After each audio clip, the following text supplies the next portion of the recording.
Hi everybody, Chef John Burke here at Blasted Church Vineyards Kitchen. We're here to do another video to support the recipe that's going to accompany the newly released 2022 Syrah Rosé. So what we're doing here is a Panko crusted Chèvre going along with a salad. So as always, it's best to have all your mise en place ready to go. This is a pretty quick thing to start to completion. So we want to have every step kind of ready for us to go when we get to that point. So here we have some of the ingredients that we're working with. So in the Panko that you will get in your Gourmet Blessings box is we've seasoned the Panko, and so it includes a little bit of dried herbs and a little bit of sumac and a little bit of espelette. So espelette is a Basque chili, kind of hugging the border of where Spain and France meet, and so it's low on the Scoville scale, not a lot of heat, but it's a nice smoky, earthy flavor with a little tiny bit of heat. So I quite like to use it quite a bit. And sumac is comes from a bit of the Mediterranean and Middle East. It's a berry that is then harvested when fully ripe and then dried and pulverized, looking like this. So what that gives us is a very bright acidic flavors, kind of like citrusy kind of flavor, and both of these two things in the Panko will give us a nice nuanced flavor, all of which is to support the beautiful rosé, including in the vinaigrette that we'll be preparing for the salad dressing. This mustard and the honey both come from Flip Flop Farms, which is a Costin farm not far from us here, and the mustard has been made with the Syrah Rosé. So it should all pair nicely, and some of these bright acidic flavors of that and even in the mustard will be a nice pairing with the creamy goat cheese. And the creamy goat cheese is tangy, and that should be also a nice pairing with the nice fruitiness of the new rosé. So first of all, what we're going to do is I have a vessel full of very warm water here. This is the best way to, in my opinion, I always preface everything by saying, this is the way I like to do it. There's many ways to do it. This is just the way I like to do it. So I will take a small knife. This is the Chèvre itself. You might find it in larger logs, but if you find it this way, I like to do this dish. This is essentially going to be a light starter or an appy. You can certainly do more of the goat cheese medallions if you wish to make it more of a substantial meal, or keep it as this. So, but this will aid us in cutting nice smooth pieces. If you find the Chèvre you've purchased is more crumbly, you can certainly press them into little patties or little balls, whichever you find the easiest. Both will work just fine with this application. So I have my little trusty knife here. I'm just going to immerse it in the warm water here. The pieces the medallions I'm going to cut off this log here are roughly 35 grams. I want them to be that size so that they won't become just molten mess, but they'll stay nice in nice pieces. So hopefully I'll do that too. So I'm just going to cut these pieces off. Do you have a preferred goat cheese that you like to use, John? I really like to use the Happy goat cheese. It's here from the Okanagan, but there's beautiful goat cheese all around. This is like a fresh, unaged goat cheese, and so that'll be this kind of nice, acidic, bright, tangy style, as opposed to more aged goat cheese will get more of a funk and be less this nice soft texture. So we are going to serve 4 of these, so two per person. But yeah, like I said before, feel free to prepare more if you like for a larger group. It would just change the way you would cook them, like you might stagger them in the pan, 2 different pans or a larger pan. Just bear in mind, it's quite simple to do 4. And if you wanted to roll them up in balls, like you mentioned earlier, is that something you could do for like an appetizer if you're having a happy hour and you wanted to invite some people over? You could have many in the pan going at once? You certainly could. Well, that sounds just delightful then. Now, some people might do this in the actual fryer. I don't have a deep fryer here. Most people don't have one at home either. And I don't really think this would work well in the air fryer personally, because what we're looking to do here is have them be crispy and crusty and soft inside. This is where the air fryer might be too much heat and too powerful. It might get some crispiness, but it would ooze out. So what we're going to do now is I have a little plate saran wrapped here. So I'm going to place these now cut medallions And I'm going to put them back in the fridge because I want them to stay cold, cold, cold. That's going to also aid in having these be not messy. So I'm going to do this now, put these back in the fridge to temper again, to come back to cold again. And meantime, we'll work on the vinaigrette. So in the vinaigrette, we have some finely minced shallots or shallots brunoise here. The honey from Flip Flop Farms, the rosé mustard from Flip Flop Farms. And so all of these things will go in the vinaigrette. The recipe will be included in the package. Vinaigrettes are quite simple to do.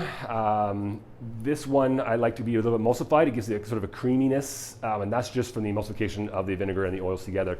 And the mustard really, really aids in emulsifying agent. So I will start with the mustard and the honey and the vinegar and get that to be totally homogenized, totally incorporated. And then I will then a little bit of salt and pepper. And at that point, then I will slowly stream in. And this recipe, I like to do a combination of a neutral oil, like a grapeseed or a canola, and another half of an extra virgin olive oil.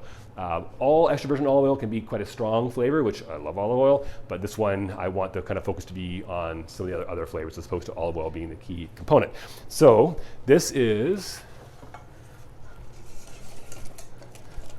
the almost finished vinaigrette. So like I said, that is the honey and the mustard and vinegar and the two different kinds of oil and a little bit of salt and pepper in them there. Now, last minute, or close to, and I'm gonna put some of these finely minced shallots. Shallots are a nice addition to vinaigrettes. I find a texture and a little more, a little more nuances of flavor. So, and that. You didn't have shallots with red onion work? You can use a finely minced red onion, that's totally fine. And frankly, you don't need to use it at all if you don't want to. Also, chives work quite nicely. So anyway, so there's the vinaigrette. You can see liberally dotted with the shallots and the mustard itself. And the mustard is some smooth and some coarse grains in as well, which I like for the different texture of the mustard seeds, but the smoothness of the mustard also, like I said, aids in emulsifying the vinaigrette. So now we can leave that aside and come back to the breading station in a second. But when we go to cook the goat cheese medallions, it's going to happen very, very quickly. So what we're going to do is we're going to, I have my salad greens already washed, already dried, and ready to go. We're going to season them and we're going to dress around them and prep the apples so that when the goat cheese medallions are in the oven for about 1.5 minutes, 2 minutes, we'll complete the dish. If you feel you're worried about timing, you can certainly dress the salad before you start the goat cheese because it's a quick process, but I'm going to try and do it a la minute for you here. So hopefully we do that. So now we're going to go into our breading station. So breading stations are, this one is not gluten-free because the panko is not, nor is the AP flour we're going to use in the breading station. If you wish to use gluten-free, you can certainly use a gluten-free flour and then correspondingly a gluten-free breadcrumb as well.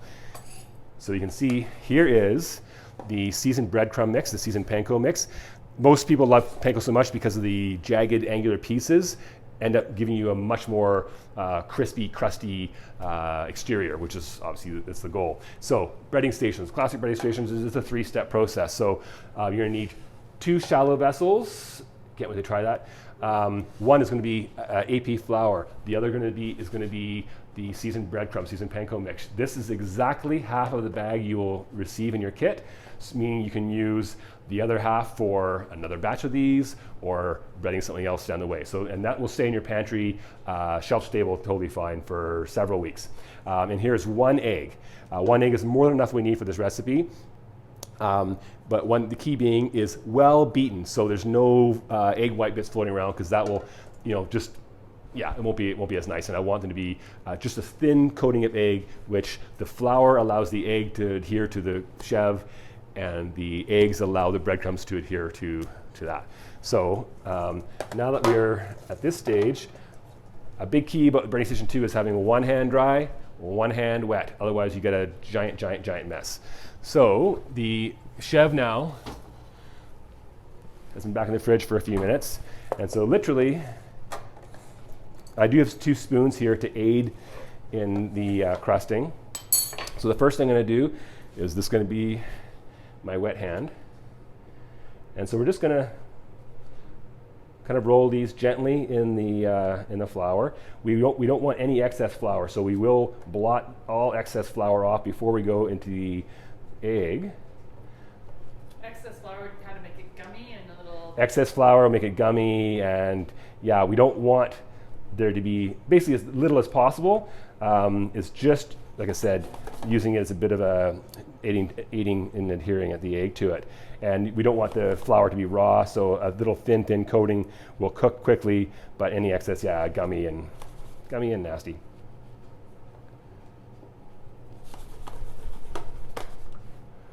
So all we're gonna do now is just blot off any excess. The goat cheese medallions that we cut, because we cut them on a larger size, they're not fragile at all. If you're finding that yours are, you can really just press them into a little patty or whatever, but they really should.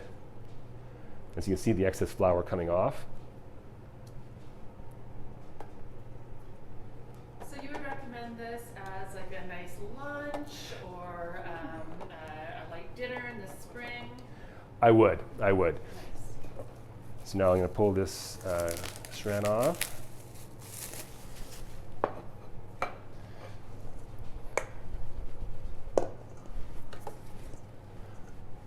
So I'm staying with one hand wet. I almost messed it up there.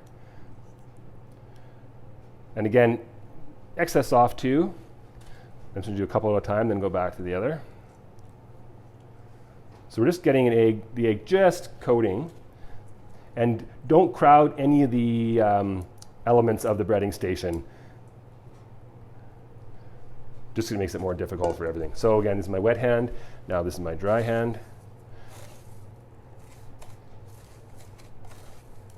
And we want a liberal coating. So we're going to kind of press it in and toss it around so it gets a lot on there. It will fall off at every stage, so that way we have enough left over.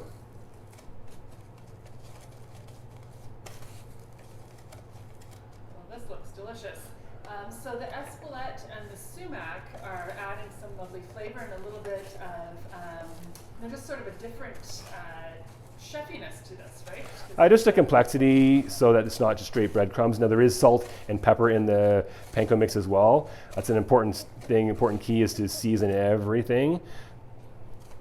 Obviously things that are salty like capers and whatnot, you don't need to season those, but otherwise seasoning everything every step of the way is a really good key to having balanced flavors, as opposed to just salt at the very, very end.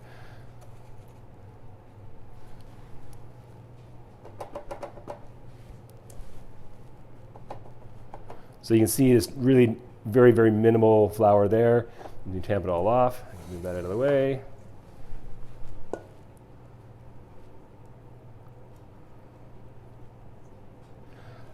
And so I'm just doing a couple extra here just in case, but realistically, I'm planning on 2 of these medallions per person for a lighter, as you said, an appetizer or a lighter lunch. You can certainly serve this with an aioli instead of a salad if you want to. This is meant to be a spring dish and nice and light, so that's why we're doing it this way.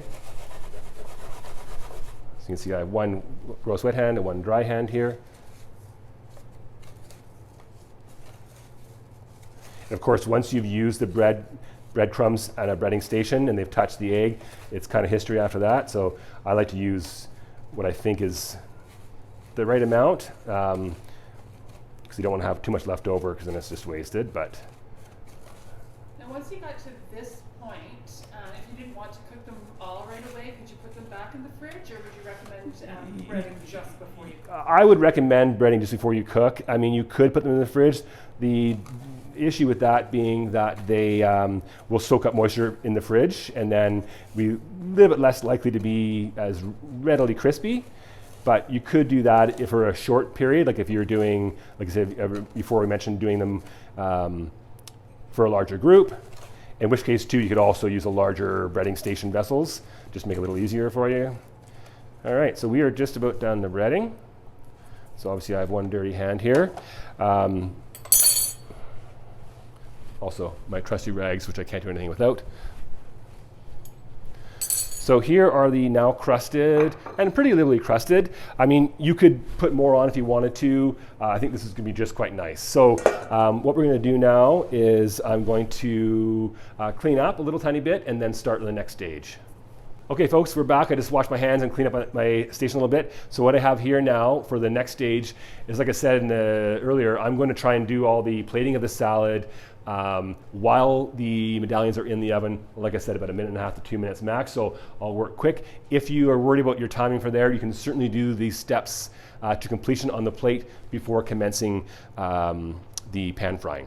But what we're going to do now, so here's my salad greens. Of course, our amazing local farmers. Big shout out to farmers everywhere, but Okanagan farmers for our beautiful Okanagan apples. And normally we get our greens from our farmers here, but being that we're just starting spring, I've gotten them from the store, which is probably where you will get them too. So this is just a nice spring mix with some different textures, as opposed to just straight regular lettuce.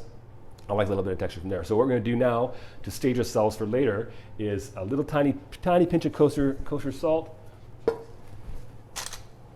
quick little twist of pepper. And then here's the vinaigrette with the shallots that we've already made before. So whenever I'm doing this to make a salad, I don't want to dress ahead of time the leaves. Like I said, too long, they'll get wilty and unpleasant. So how I do that is I'll just put the dressing in the bowl around it so they aren't really dressing the leaves. We'll do that much later. If you wanted to make this vinaigrette well ahead of time, is that a possibility? 100% possibility. Vinaigrettes have a very long shelf, like you just fold the shallots in sort of a la minute if you want to do the shallots, but you can certainly make the vinaigrette ahead of time. Perhaps you might want to temper it just so it's the right viscosity. Otherwise, we can leave this here now as it is. A little bit of salt, pepper, as I said, and dressing around. So all I'll do when I'm going to plate will just simply toss it all together and then add the apples too. So the apples, this is a Pink Lady. I love Pink Lady apples, grown in BC. Also a really nice tart profile, and I like to leave the skin on. So I'm just going to, and really you can do it as thin or as thick as you want. You can do chunks, whatever. I like to do this because it just kind of looks cool. So I'm going to take one little slice off and just take a few little rounds. If you can't find Pink Lady, is there another apple that you might recommend, Josh? Any apple is really quite good. I probably would skip like a Granny, just because with so many acidic flavors in this dish, it might be just a little bit too much for this dish. But if you love Granny Smith's apples, go for it. I like Granny Smith's apples. Anything that's a nice crunch, like a Honey Crisp, is also another great option. Anything with a nice crunch, because it's going to be basically a little sweet counterpoint to all the acidic flavors in here, and also a texture contrast. We'll have the crispiness of the Panko, and of course the crispiness of the apple. So I'm just now going to just do a little quick julienne. Working this quickly, we should be able to avoid any of the browning of the apple.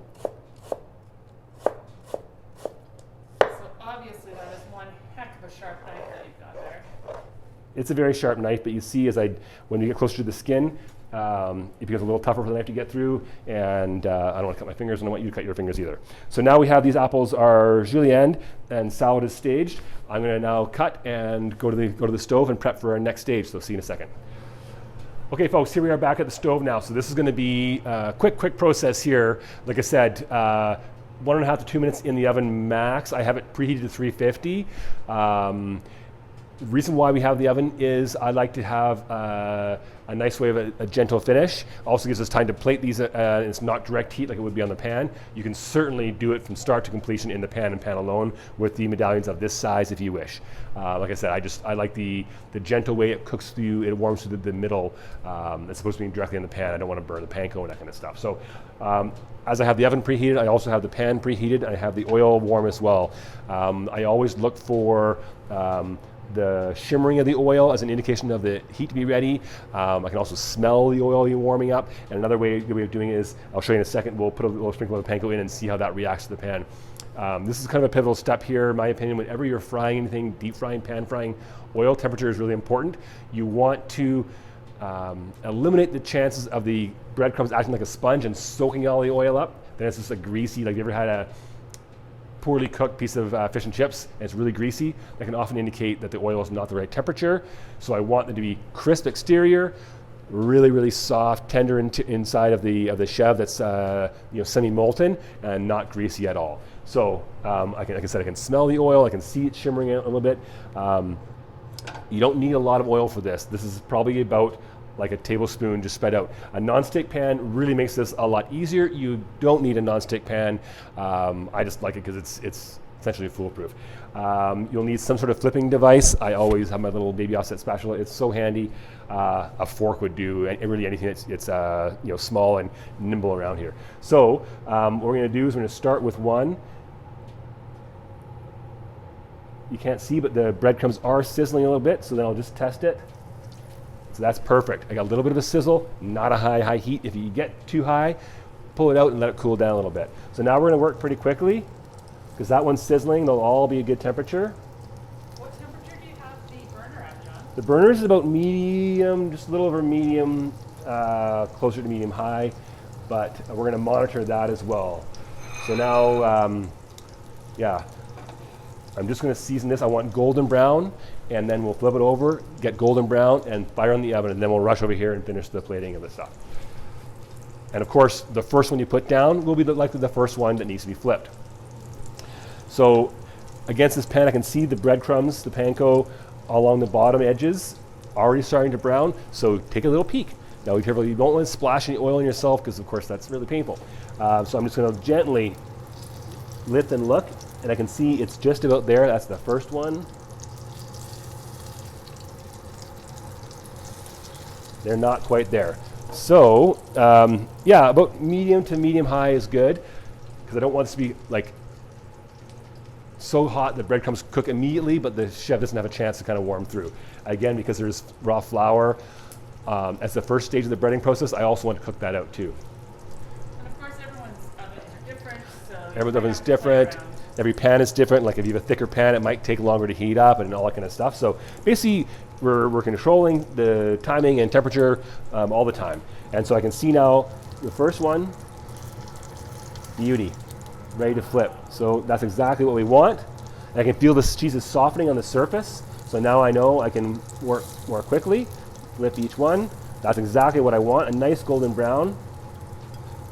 Boy, those stay together really good, don't they? Yeah, it's like the fresh chèvre. It should, as long as you're gentle with your kind of rough and manhandling, and you can see still that it's. I'm not going to worry about touching the sides too. That'll cook in the oven and get crispy in itself. So what happens too is when you fire it in the oven, of course the pan's already hot. It'll keep on crisping up that side. So I don't need to go as far on the bottom side as I did in the top side, because they will continue on doing that in the oven. So we are very close to that. I'm going to set a timer while I do this just to see if I can do okay. So we're very, very close. Like as I said, I can see the top. You can kind of see it oozing a little tiny bit. That's okay, because that's what we cut the medallions the size we did, so it gives us some room to play. If your medallions are very, very thin, you wouldn't need oven time, and you'd probably be working a lot more quickly. Anyway, let's do it. All right, in the oven. Let's go. Timer on to see. So we've already seasoned. I'm just going to lightly toss the dressing, the leaves in the dressing. Because the chèvre itself is quite tangy, and of course then the sumac is quite tangy as well. That's why we have the honey in this vinaigrette. If your chèvre is less tangy than mine, obviously taste it a little bit before you go. You may not need as much honey, but I like the sweetness of this. Really, I think works well. And the mustard is quite a spicy mustard that we've gotten from Flip-Flop Farms as well, right? It is a nice spicy mustard. It's got a lot of character, which is great. And as we said before, it's got some of the rosé in the mustard making process itself. So I really think that'll kind of also help bring it back to pair nicely with the rosé itself. So if you have a favorite kind of green that you wanted to use here, like a frisée or even a romaine lettuce, that would be totally fine? Totally fine. Whatever you like. I just like a little bit of different texture, a little different, of course I'm spilling all over the place. Like a rocket would be quite nice. But of course it's always nice to have different colors and different textures. Rocket is also known as arugula for those of us who are not from the UK or Australia. All right, so I'm just going to wipe my hands off the dressing there. I have 30 more seconds and get rid of this bowl. And now we can plate the apples, and you can see they're still not browning. So julienne, the apples wouldn't be something you would want to do the morning of. That would be something you should be doing the 5 minutes before. Exactly. Last minute. So you're going to hear the timer go off any second now. Shows that we are right on target. Boom, boom. And what did you set that timer for? That was 2 minutes. Okay. 2 minutes, you see exactly. And those are fine to sit for a minute. Just while I tidy this plate up.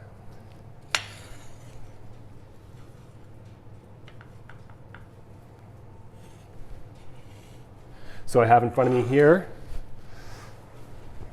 a blotting station. My offset spatula again. So you can see the bottom, that nice and golden brown again. So now they are very tender at this point. And I'm going to want to season the side that came just off the pan because that's where the oil is still adhering to it. So that will make the salt stick a little better. So they are very soft now, but as you can see, they're not falling apart, so that's good. And like I said before, we used exactly half of the panko. Now, if you purchase the first Gourmet Blessings box, this is one of the things we have in your pantry, the Vancouver Island sea salt. This is the flaky salt, a great, fantastic way to finish this. Just a little tiny baby pinch of a few flakes. Anytime anything comes crispy out of oil, this is the time to season it. And it's a great pantry item. And so now, he said if you just wanted to do 2, that's great. If you want to do all 3, also great.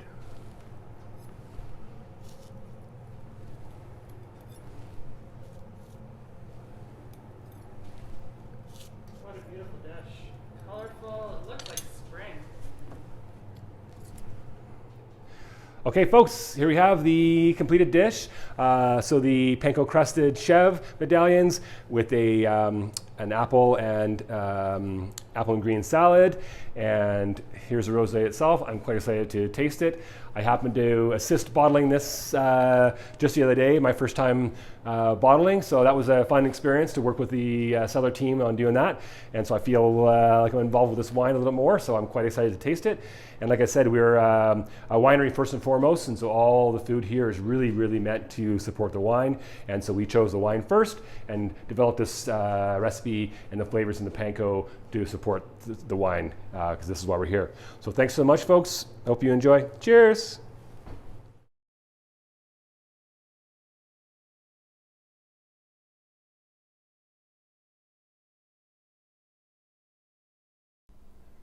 In addition to the newly released Syrah Rosé, we've included the beautiful estate-grown Pinot Noir from Blasted Church Vineyards, and an excellent partner for Pinot Noir is mushrooms. And so I have selected these amazing BC product, wild and dried morel mushrooms from our friends at Ponderosa Mushrooms.